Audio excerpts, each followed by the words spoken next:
मेरे दो भाइयों की एक दुल्हन, ये राज जानकर आपके होश उड़ जाएंगे। बहारपुर की सच्ची कहानी। मेरा नाम रोमा है। मैं अपने माता पिता के साथ एक छोटे से गांव में रहती थी। मेरा बचपन एक डरावने सपने जैसा था। मेरी किस्मत ने मेरे साथ एक ऐसा खेल खेला कि मैं अपनी ज़िंदगी में आगे बढ़ने के बाद भी अपनी अतीत को नहीं भूल सकती। मेरे माता पिता कभी नहीं चाहते कि मेरी ज़िंदगी बर्बाद हो जाए और मैं अपने ही घर में कैदी बनकर रह जाऊं। इसलिए मेरी माँ ने मुझे अब कुछ लोगों से छुपाकर मेरी बुआ के घर भेज दिया। उनकी भी कोई संतान नहीं थी, इसलिए मेरी बुआ फूफा ने मुझे अपनी सगी औलाद से भी बढ़कर समझा। मुझे पढ़ाया लिखाया, अपने पैरों पर खड़ा कर दिया। अब मैं शहर में ही एक कंपनी में जॉब कर रही थी। मैं बहुत कम बोलती थी। मुझे लोगों से ज़्यादा घुलना मिलना पसंद नहीं था। मैं सुबह को अपनी जॉब के लिए जाती, शाम को घर वापस आती। घर वापस आने के बाद मेरी बुआ मुझे खाना खिलाती, मेरे लिए चाय बनाती, फिर हम दोनों बातें करने लगते। बातें करते करते कब समय निकल जाता हमें पता ही नहीं चलता। फिर फूफा के ऑफिस के घर आने का टाइम हो जाता। जब वह ऑफिस से घर आते मेरे लिए कुछ ना कुछ ज़रूर लेकर आते, लेकिन मुझे जब भी अपने अतीत की याद आती मेरे पैरों तले ज़मीन निकल जाती। लेकिन बुआ फूफा की मोहब्बत ने मुझे अपने अतीत को भूलने पर मजबूर कर दिया। अब मैं अपनी ज़िंदगी में आगे बढ़ने लगी। एक दिन हमारी कंपनी में नया मैनेजर आया। वह बहुत ज़्यादा हैंडसम स्मार्ट था। ऑफिस की सारी लड़कियां उसके आगे पीछे घूमती रहती, लेकिन वह किसी को नज़र उठाकर नहीं देखता। एक दिन मुझे किसी काम से उस मैनेजर के केबिन में जाना पड़ा। मैंने दरवाज़ा खटखटाया। उन्होंने कहा, कौन है, अंदर आ जाओ प्लीज़। मैं घबरा कर कहने लगी, सर मेरा नाम रोमा है। आपने मुझे यह फ़ाइल दी थी, लेकिन मुझे इसका पिछला रिकॉर्ड समझ नहीं आ रहा। क्या आप मेरी हेल्प कर देंगे? उन्होंने कहा, जी बिल्कुल, क्यों नहीं, मैं आपको सब कुछ समझा देता हूँ। वह फ़ाइल देखकर मुझे काम समझाने लगे। मैं उनको देखने लगी। मेरी नज़रें उनके ऊपर से हट ही नहीं रही थी। वह सच में बहुत ज़्यादा हैंडसम थे। इतनी देर में उन्होंने चुटकी बजाकर मुझसे कहा, हेलो रोमा, आप किसके ख्यालों में गुम हो गई? मैं अचानक से अपना ख्याल से बाहर आई। उनसे कहने लगी, सर मुझे सब कुछ समझ आ गया, आप फिक्र ना करें, मैं सारा काम कंप्लीट कर दूंगी। मेरा दिल तो उस दिन से ही मैनेजर विक्रम की मोहब्बत में डूब गया। जैसे ही मुझे अपने अतीत की याद आती मैं डर जाती, अपनी बुआ से अपनी हर बात शेयर करती। इसके अलावा मेरा कोई नहीं था, इसलिए मेरी सबसे अच्छी दोस्त, जब मैंने उन्हें सब कुछ बताया वह मुझे समझाने लगी, तुम्हारी ज़िंदगी यही है, तुम अपने अतीत को भूल जाओ, अपने जीवन में आगे बढ़ो। लेकिन मेरे कदम डगमगाने लगते, मुझे कुछ भी समझ नहीं आ रहा था। इसी तरह दिन गुजर रहे थे। विक्रम अब मुझ पर बहुत भरोसा करने लगे, क्योंकि मैं अपना काम ईमानदारी से करती। वह कंपनी की हर बात मेरे साथ शेयर करने लगे। एक दिन मैं उनके केबिन की तरफ जा रही थी। मैं उन्हें देखकर दंग रह गई। वह शायद कुछ सोच रहे थे और दिल ही दिल में मुस्कुरा रहे थे। उनको देखकर मेरी नज़र उन पर ही ठहर गई। मैं मुस्कुराने लगी, सोचने लगी, काश जैसा मैं सोच रही हूँ वैसा ही हो। मेरे दिल में है वही इनके दिल में भी हो। मैं वहाँ खड़ी खुद से ही बातें कर रही थी। आज बुआ के यहाँ कुछ मेहमान आ रहे थे। फूफा ने अपने कुछ फ्रेंड्स को बुलाया, इस वजह से मैं आज ऑफिस से जल्दी घर आ गई। मैंने आकर देखा मेरा मोबाइल नहीं था। बुआ ने मुझसे पूछा कि क्या हुआ, तुम परेशान क्यों हो? मैंने उन्हें बताया मेरा मोबाइल नहीं दिख रहा। वह मुझसे कहने लगी, तुम कॉल करके देख लो। मैंने घर के नंबर से कॉल की, मेरा फ़ोन किसी ने उठाया। आवाज़ सुनकर मेरा दिल खुश हो गया। मैंने कहा, सर आप, विक्रम ने बताया कि मैं अपना मोबाइल जल्दी में उनके केबिन में छोड़ गई। वह कहने लगे, मैंने तुम्हारा मोबाइल अपने पास रख लिया है, तुम कल ऑफिस आ जाओ, ले लेना। मैंने कहा, ठीक है सर, थैंक यू। वह कहने लगे, इसमें थैंक यू की कोई बात नहीं। अगले दिन जब मैं ऑफिस अपना मोबाइल लेने सर के केबिन में चली गई, उन्होंने मेरे हाथ में मोबाइल के साथ साथ एक लेटर भी दिया।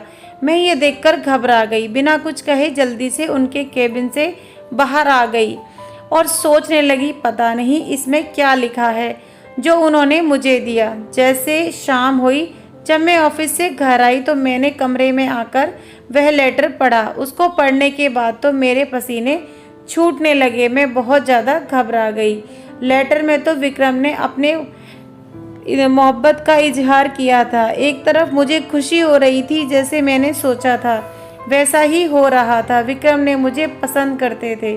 दूसरी तरफ मुझे अपने अतीत का डर था। इतनी देर में बुआ वहाँ आ गई। उन्होंने मेरे चेहरे पर परेशानी देख ली। वह मुझसे पूछने लगी, रोमा क्या हुआ, तुम कुछ दिनों से परेशान लग रही हो।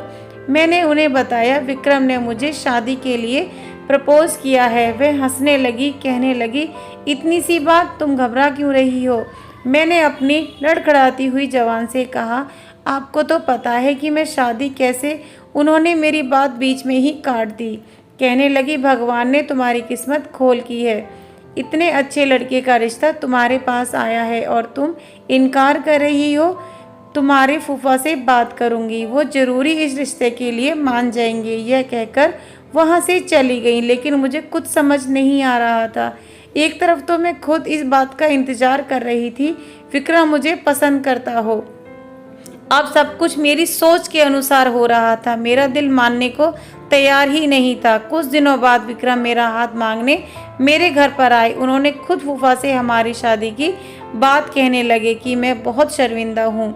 मुझे खुद अपनी शादी की बात करने आना पड़ा, लेकिन मैं मजबूर हूँ क्योंकि मेरे माता पिता यहाँ नहीं रहते। बुआ फूफा को विक्रम इतना पसंद आया कि उन्होंने फ़ौरन शादी के लिए हाँ कर दी। लेकिन मेरे दिल में अभी कहीं ना कहीं डर छुपा था, जिस वजह से मैंने शादी के लिए मना कर दिया। लेकिन बुआ फूफा ने मेरी कोई बात नहीं सुनी। मुझे समझाकर इस रिश्ते के लिए तैयार कर लिया। अब घर में शादी की शहनाइयाँ बज रही थी, लेकिन मेरा दिल कांप रहा था। मैं सोच रही थी कहीं मेरा अतीत विक्रम के सामने ना आ गया तो। खैर, शादी की चहल पहल में खो गई और अपनी किस्मत में लिखा देखकर सब कुछ भूल गई। विक्रम ने मेरे अतीत को भुला दिया।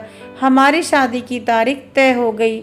मेरी और विक्रम की इस तरह अचानक शादी हो जाएगी मैंने कभी नहीं सोचा। देखते ही देखते मेरा शादी का दिन आ गया और मैं दुल्हन बनकर विक्रम के साथ उसके घर पर आ गई। यहाँ सब कुछ मेरे सपने जैसा था। इतने बड़े घर की मैं अकेली मालकिन, घर की सारी जिम्मेदारियाँ मुझ पर। मुझे विक्रम के घर को संभालना था। विक्रम भी मुझ पर आंख बंद करके भरोसा करते थे।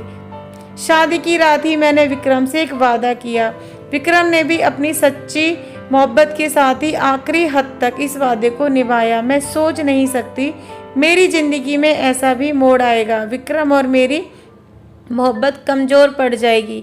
विक्रम और मैं अपनी ज़िंदगी में बहुत खुश थे। एक रात जब हम खाना खा रहे थे तो विक्रम ने मुझसे कहा, रोमा, कंपनी की तरफ से मुझे 2 महीने की छुट्टी मिली है।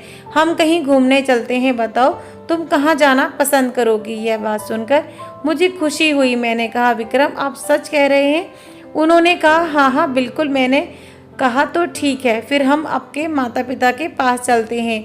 मैं आज तक उनसे नहीं मिली। यह बात सुनकर विक्रम बहुत ज़्यादा खुश हुए। कहने लगे, तुमने मेरा दिल जीत लिया। उन्होंने मुझे बताया कि वे गांव में रहते हैं, बहुत अच्छे हैं। मुझे पढ़ने लिखने का बहुत शौक था, इसीलिए उन्होंने बचपन में ही मुझे पढ़ने के लिए शहर भेज दिया। मुझे भी बहुत समय हो गया उनसे मिले हुए, लेकिन मेरी उनसे फ़ोन पर बात होती रहती है।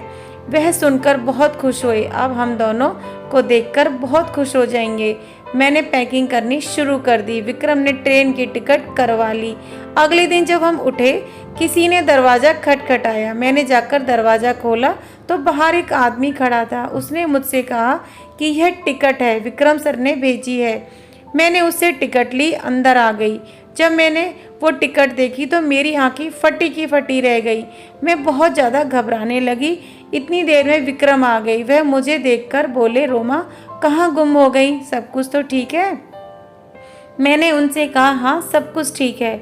मैं अपने चेहरे से पसीना साफ करते हुए उनसे बोली, विक्रम हम कुछ दिनों बाद नहीं चल सकते, अभी मेरी तबीयत कुछ ठीक नहीं लग रही। विक्रम मेरे लिए परेशान हो गए। मुझसे कहने लगे, चलो हम डॉक्टर के चलते हैं। मैंने कहा नहीं, बस थोड़ी सी थकान महसूस हो रही है, आराम करूंगी, ठीक हो जाऊंगी। विक्रम ने मेरे लिए चाय बनाई, मुझे दवाई दी, अपने कमरे में जाकर आराम करने में लगी। मैं सोच में पड़ गई, मेरे दिमाग में हजारों सवाल चल रहे थे। मैंने बुआ का नंबर लगाया, बुआ का नंबर नहीं लगा। अब मैं सोच रही थी मैं विक्रम को कैसे मना करूंगी। आखिर मैंने ही उसे कहा था कि हम तुम्हारे माता पिता से मिलने चलते हैं। वैसा कुछ नहीं हो सकता, यह सब मेरा वहम हो। मैंने जाने के लिए पैकिंग शुरू कर दी। विक्रम बहुत ज़्यादा खुश थे, लेकिन मेरा दिल पूरे रास्ते परेशान रहा। कुछ समझ नहीं आ रहा मैं विक्रम को कैसे बताऊं ट्रेन का यह सफ़र मुझे किस मंजिल तक ले जाएगा। मुझे नहीं पता, मैं नहीं जानती अब यह सफ़र कहाँ ख़त्म होगा। जैसे ही ट्रेन रुकी, हम ट्रेन से उतरे, मेरी आंखों के सामने अंधेरा सा छा गया। मुझे चक्कर आने लगे। विक्रम ने मुझे संभाला और वही स्टेशन पर बैठा। उसने मुझे जूस पिलाया, कहने लगे तुम्हारी वाकई तबीयत ठीक नहीं, मुझे तुम्हारी बात मान लेनी चाहिए, कुछ दिनों रुक जाना चाहिए, लेकिन फिर मुझे छुट्टी नहीं मिलेगी। मैंने कहा ऐसी कोई बात नहीं, मैं ठीक हूँ। मैंने बहुत मुश्किल से खुद को समझाया। विक्रम स्टेशन से गांव की तरफ चले। मेरा दिल जोर जोर से धड़क रहा था, मानो जैसे मेरे कदम आगे बढ़ने को तैयार ना हो। जैसे जैसे हम विक्रम के घर की तरफ जा रहे थे, मेरा दिल बहुत बेचैन हो रहा था। हम जैसे ही घर के दरवाजे पर पहुँचे, डर की वजह से मेरे पसीने छूटने लगे। पता नहीं मेरी किस्मत में क्या क्या खेल खेल रही है, मुझे कुछ समझ नहीं आ रहा था। जैसे ही घर का दरवाज़ा खुला, मेरे रोंगटे खड़े हो गए। अंदर एक बूढ़ा आदमी था जो विक्रम के पिता थे। मैंने जल्दी से अपना चेहरा कवर कर लिया और खांसने का नाटक करने लगी। विक्रम ने मुझसे पूछा क्या हुआ। मैंने कहा कुछ नहीं, असल में मुझे बचपन से ही धूल मिट्टी से एलर्जी है। यहाँ गांव में धूल मिट्टी बहुत ज़्यादा है, इसलिए मुझे यहाँ अपना फेस कवर करके रखना पड़ेगा। विक्रम बोले चलो ठीक है, अंदर आओ। विक्रम अपने पिता से मिलकर बहुत खुश थे। उन्होंने उसे गले लगाया, प्यार करने लगे। अंदर एक बूढ़ी औरत थी जो विक्रम की माँ थी। उनको देखकर भी मैं दंग रह गई। मैंने अपना फेस अच्छे से ढक लिया। विक्रम ने सबको मेरी एलर्जी के बारे में बताया। विक्रम की बहन मुझे घूर घूर कर देख रही थी, मुझसे अजीब तरीके से कहने लगी लगता है भाभी तो बहुत ज़्यादा खूबसूरत हैं, इसी वजह से वे हमें चेहरा नहीं दिखाना चाहती। इस बात पर सब लोग हंसने लगे, कहने लगे कि मैं तो मजाक कर रही थी। फिर हम सब लोगों ने मिलकर साथ में खाना खाया। विक्रम भी सालों बाद अपने घर वालों से मिलकर बहुत खुश हो रहे थे, लेकिन मैं घबरा गई, सहमी सी बैठी हुई थी। खाने की टेबल पर सब लोग हंसी मजाक कर रहे थे। इतने में विक्रम ने पूछा राजीव कहाँ है? जब से मैं आया हूँ नज़र नहीं आ रहा। यह सुनकर मुझे सदमा लगा। मेरे हाथ से खाने की प्लेट छूटकर गिर गई। मुझे देखते ही विक्रम की बहन बोली लगता है भाभी अपने देवर का नाम सुनकर चौंक गई। विक्रम की माँ कहने लगी बस भी करो रायमा, जब से तुम्हारी भाभी आई है तुम तो उसके पीछे पड़ गई हो। वह कहने लगी माँ मैं तो सिर्फ मजाक कर रही थी। विक्रम के पिता ने बताया राजीव कुछ काम से गांव के बाहर गया हुआ है, अभी उसकी शादी हो गई है, कुछ दिन में वह वापस आ जाएगा। अपनी पत्नी को भी साथ लेकर गया है ताकि उसकी भी थोड़ी सैर हो। खाना खाने के बाद मैं अपने कमरे में आ गई, अपने चेहरे से अपना मास्क हटा दिया, अपने आप को आईने में देखने लगी। मेरे दिमाग में बहुत सारे सवाल आ रहे थे, मेरे अंदर अजीब सी बेचैनी हो रही थी। इतनी देर में किसी ने दरवाज़ा खटखटाया। मैंने जल्दी से अपना मास्क लगा लिया। दरवाजे पर विक्रम थे, मुझसे अपने घर वालों के बारे में बताने लगे। अपने घर वालों से मिलकर वह मुझे खुश देखने लगे। पता नहीं किस्मत में क्या लिखा है, मैं उनको कुछ भी बता नहीं सकती क्योंकि मैं विक्रम को खोने से डरती थी। मैं सोच रही थी विक्रम सब जानने के बाद कहीं मुझे छोड़ न दें। मैं ज़्यादातर अपने कमरे में रहती, सबको खासकर दिखाती थी ताकि कोई मेरा चेहरा देखने की जिद ना करे। राजीव भी आज वापस आने वाला था, यही सोच सोचकर मेरा दिल घबरा रहा था। मैं सदमे में थी, अपने डरावने अतीत के बारे में सोच रही थी। मैं दिल ही दिल में उलझन में पड़ रही थी। लेकिन जब से इस घर में आई मुझे नंद का बर्ताव कुछ अजीब सा लगा। वह हमेशा ही मुझे कुछ ना कुछ कहती रहती, फिर मजाक का बहाना बना लेती। राजीव के आने का समय हुआ। मैं बुखार का बहाना बनाकर अपने कमरे में कंबल ओढ़कर लेट गई। सब लोग बहुत खुश थे। राजीव और उसकी पत्नी घर आ गई। वह सबसे मिले। विक्रम ने उसे मेरे बारे में बताया। वो और उसकी पत्नी मेरे कमरे में आए, लेकिन मैं कंबल ओढ़े लेट रही, सोने का नाटक करने लगी। विक्रम ने कहा, उसकी तबीयत बहुत ज़्यादा खराब है, कल ही मैं इसे डॉक्टर के पास लेकर जाऊंगा। राजीव ने कहा, कोई बात नहीं, आप भाभी को आराम करने दें, हम भाभी से बाद में मिलेंगे। जैसे तैसे मैं अपना चेहरे पर मास्क लगाकर यहाँ रह रही थी, लेकिन राजीव के सामने आने से मुझे डर लगता था। वह घर में नहीं होता तो मैं अपना फेस कवर करके घर वालों के साथ रहती। उसके आने से पहले अपने कमरे में चली जाती। एक रोज़ मैं अपने कमरे में बैठी अपनी ज़िंदगी के खतरनाक अतीत के बारे में सोच रही थी। दूसरी तरफ सोच रही थी राजीव की बीवी कितनी खूबसूरत है और आदत की बहुत अच्छी। अचानक मेरी नंद मेरे कमरे में आ गई। मैंने जल्दी से अपना चेहरा छुपाया। खांसने लगी। वह कहने लगी, आपको डर है, राजीव भाई की पत्नी आपसे ज़्यादा खूबसूरत है, इसलिए शायद आप अपना चेहरा नहीं दिखाती। पता नहीं वह मुझसे इस तरीके की बातें करती रहती। मैंने उससे कहा, नहीं, ऐसी कोई बात नहीं, कुछ दिन मेरी दवाई का कोर्स कंप्लीट हो जाएगा, मैं एलर्जी ख़त्म हो जाएगी, फिर मैं अपना फेस कवर करना बंद कर दूंगी। फ़िलहाल तो मैंने उसे यह बात कहकर टाल दिया, लेकिन उसकी बातों ने मुझे सोच में डाल दिया। मैं सोच रही थी, मेरी सच्चाई तो पता नहीं चल गई। इतने में विक्रम आ गए। मुझसे पूछने लगे, तुम्हारी तबीयत कैसी है? मैंने कहा, अब ठीक है, बस कुछ दिन की बात है, मेरी एलर्जी ठीक हो जाएगी। वह मुझसे बहुत ज़्यादा मोहब्बत करते थे, इसीलिए मेरी हर बात आंख बंद करके मान लेते। एक दिन विक्रम मुझसे कहने लगे, राजीव मुझसे शिकायत कर रहा था, कह रहा था तुम बहुत अजीब हो, अपनी पत्नी को अपने भाई से अभी तक नहीं मिलवाया। उनकी यह बात सुनकर मैं और ज़्यादा डरने लगी। मैंने बुआ का नंबर लगाया, लेकिन नंबर नहीं लग रहा। मैं बहुत ज़्यादा परेशान थी। मेरे अतीत का यूं अचानक मेरे सामने आ जाना किस्मत का कौन सा खेल था, मेरी समझ नहीं आ रहा था। मैं घर वालों से छुपा रही थी। राजीव का सामने आने का सोचकर मैं भाग जाती। मेरा दिल जोर से धड़कने लगता। तब क्या हो जाएगा नहीं जानती थी। पता नहीं किस्मत ने क्यों मुझे फिर यहाँ लाकर इस घर में खड़ा कर दिया। दूसरी तरफ मेरी ननंद रायमा मेरे पीछे पड़ गई। मुझसे अजीबोगरीब सवाल करती रहती। मेरी सच्चाई सबके सामने लाना चाहती थी।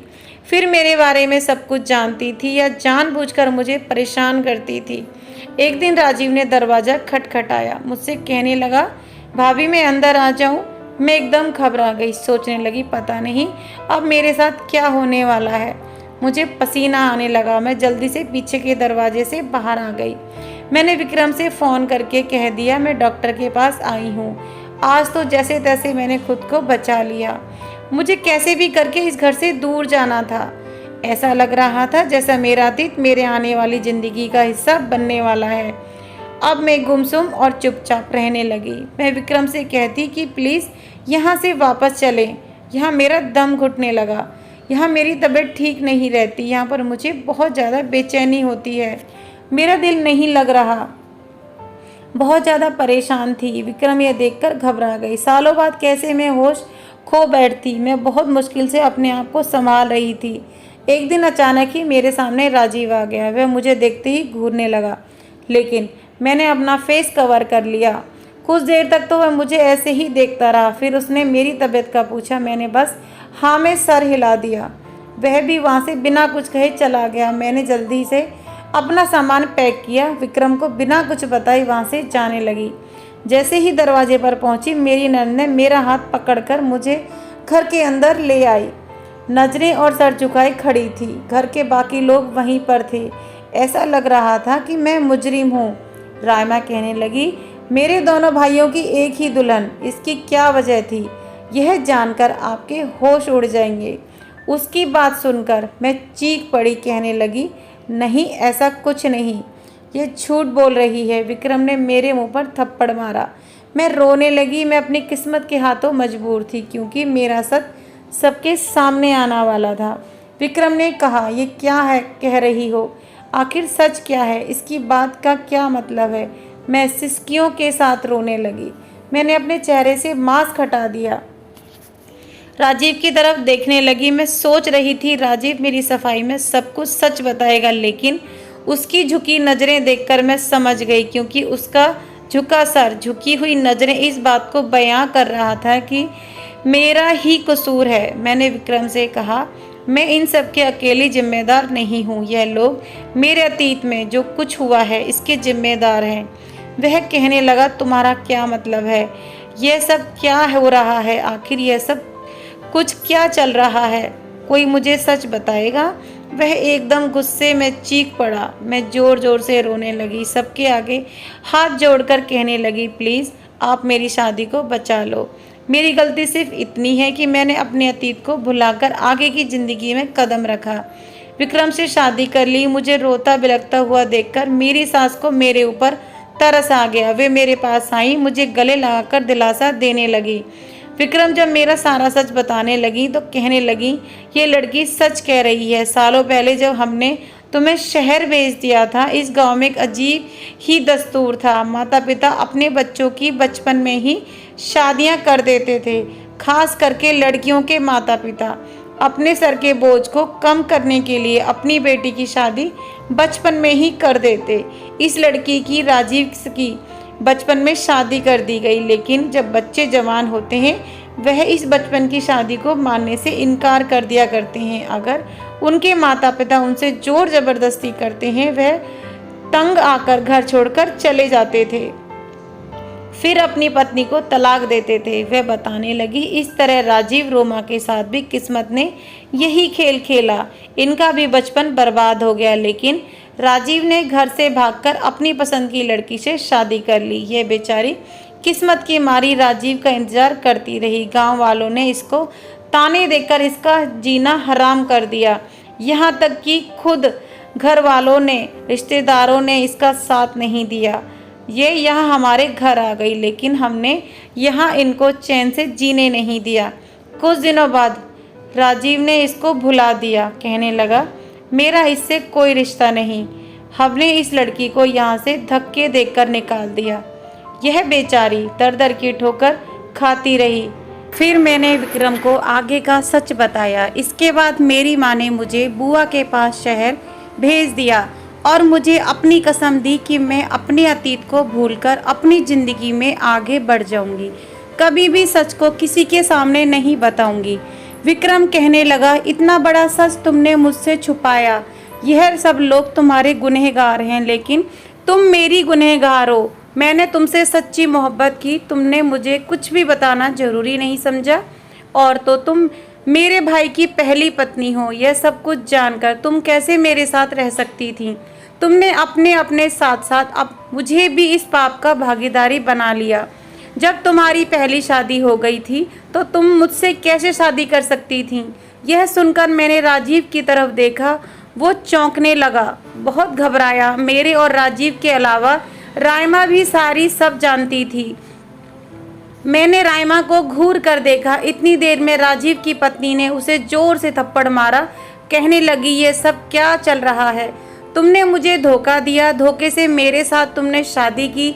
अब मैं तुम्हें डिवोर्स दे दूंगी। राइमा रोने लगी और कहने लगी, आप सब लोग मुझे माफ़ कर दें, सारी गलती मेरी है। मैंने शुरू में ही भाभी का चेहरा देख लिया था और उसको पहचान लिया। मैं उनका सच घर वालों के सामने लाकर उनसे बदला लेना चाहती थी। रोमा को देखने लगी, सोचने लगी, क्या पता नहीं यह कौन सा सच बताने वाली है। वो कहने लगी, रोमा का भाई, ओए, मैं एक दूसरे से मोहब्बत करते थे, शादी करना चाहते थे, लेकिन राजीव और रोमा की शादी ने सब कुछ बर्बाद करके रख दिया। इन दोनों की वजह से हमारी भी शादी नहीं हो सकी। उसी समय मैंने सोच लिया कि मैं इससे बदला लेकर रहूँगी। जब मैंने पहली बार इसे देखा तो मेरे दिल में सालों पुरानी नफरत जग गई। मैंने सोच लिया मैं इससे बदला लेकर रहूँगी, लेकिन मेरी इस गलती से बहुत से लोगों की ज़िंदगी बर्बाद हो जाएगी। प्लीज़ आप सब लोग मुझे माफ़ कर दें। वो राजीव पर चिल्लाने लगी, कहने लगी, राजीव सच बताओ, तुम्हारी और विक्रम की नहीं तो इन दोनों मासूम लड़कियों की ज़िंदगी बर्बाद हो जाएगी। अगर तुमने आज सबको सच नहीं बताया, सब बर्बाद हो जाएगा। मेरी नज़र राजीव पर जमी हुई थी। उसके माता पिता भी बहुत ज़्यादा शर्मिंदा थे। राजीव की पत्नी भी उसको पकड़कर झंझोड़ रही थी। इतनी देर में मैं चक्कर खाकर जमीन पर गिर गई और बेहोश हो गई। कुछ देर बाद मुझे होश आया। मुझे डॉक्टर की आवाज़ आई। वह सबको बता रही थी, आप सभी इनका बहुत ज़्यादा ख्याल रखें, यह प्रेग्नेंट है। मेरी आंख खुल गई। यह सुनकर तो मेरी हालत ज़्यादा ख़राब होने लगी। रायमा और विक्रम की माँ मुझे संभालने लगी। विक्रम भी अपना सर पकड़कर बैठा गया। ऐसा लग रहा था जैसे कयामत टूट पड़ी हो। एक ही लड़की 2 भाइयों की पत्नी कैसे हो सकती है। विक्रम मेरे आगे हाथ जोड़कर कहने लगा, मुझे आगे का सच क्या है। तभी रायमा कहने लगी, विक्रम भाई, राजीव गुनहगार है, इसने ही इसके साथ ये सब कुछ किया है और ये अब चुपचाप खड़ा है। विक्रम ने गुस्से में राजीव को जोर से थप्पड़ मारा। राजीव जमीन पर गिर गया। विक्रम के पैर पकड़कर माफ़ी मांगने लगा। कहने लगा कि मैं ही रोमा का गुनहगार हूँ। उसने बताया, सालों पहले जब मैंने अपनी दूसरी शादी करने का सोचा, उसी समय मैंने इसको डिवोर्स पेपर भिजवा दिए। अब यह मेरी पत्नी नहीं है, यह आपकी पत्नी है। यह बच्चा भी आपका है। बस किस्मत ने हमारे साथ ये खेल खेला है। मुझे और रोमा को इस पाप से बचाकर राजीव ने मुझसे भी मेरे पैर पकड़कर माफ़ी मांगी। उसके माता पिता ने भी अपनी गलती का एहसास करके मुझे माफ़ी मांगी। मैं बराबर रो रही थी। विक्रम के दिल में मेरे लिए मोहब्बत जाग गई। वह भी जान चुका था कि सब मेरी कोई गलती नहीं। मैंने तो सिर्फ अपनी माँ की कसम की खातिर सब कुछ छुपाया था। मेरा और राजीव के बीच अब कोई रिश्ता बाकी नहीं रहा था। सालों पहले ही मेरी राजीव की डिवोर्स हो चुकी थी। मैंने भी सबको माफ़ करके अपना दिल साफ कर लिया। राजीव ने अपनी पत्नी से माफ़ी मांगी, उसने भी उसे माफ़ कर दिया और अब हम सब अपनी ज़िंदगी में बहुत ज़्यादा खुश थे। कुछ महीनों बाद ही हम लोग शहर आ गए। अब हम सब लोग हंसी खुशी रहने लगे। मैंने एक बेटी को जन्म दिया। राजीव के घर में एक बेटा पैदा हुआ। विक्रम के माता पिता को अपनी गलतियों का बहुत ज़्यादा एहसास था, इसीलिए उन्होंने सोचा कि वह हम अपने पोते पोती को पढ़ा लिखा कर गाँव के रीति रिवाज से दूर ही रखेंगे। हो सकेगा तो गांव के रीति रिवाज को ख़त्म कर देंगे ताकि आने वाले बच्चों की ज़िंदगियां बर्बाद ना हो सके। ऐसा ही हुआ। विक्रम ने अपने गांव जाकर सबको समझाया, रिवाज को ख़त्म करने के लिए कहा। आने वाली नस्लों की जिंदगी को तबाह होने से बचा लिया। गांव वालों की सोच बदलकर उनको अपने बच्चों की पढ़ाई लिखाई पर ध्यान देने को कहा। जब हमारे बच्चे बड़े हो गए, हमने अपने बेटे बेटी को देश से बाहर पढ़ने के लिए भेज दिया। पुराने तकिया रिवाज को इंसान की ज़िंदगी को बर्बाद कर रख देते हैं। हम अपना अतीत कितना भी भूलना चाहें, एक दिन वो हमारे पास आ ही जाते हैं। किस्मत का लेख कोई नहीं बदल सकता। उम्मीद करती हूँ आपको कहानी पसंद आई होगी। पसंद आई है तो वीडियो को लाइक करें, चैनल पे नए हैं चैनल को सब्सक्राइब करें और हाँ, नोटिफिकेशन बेल को ज़रूर दबाएं ताकि अगली अपडेट सबसे पहले आपको मिले।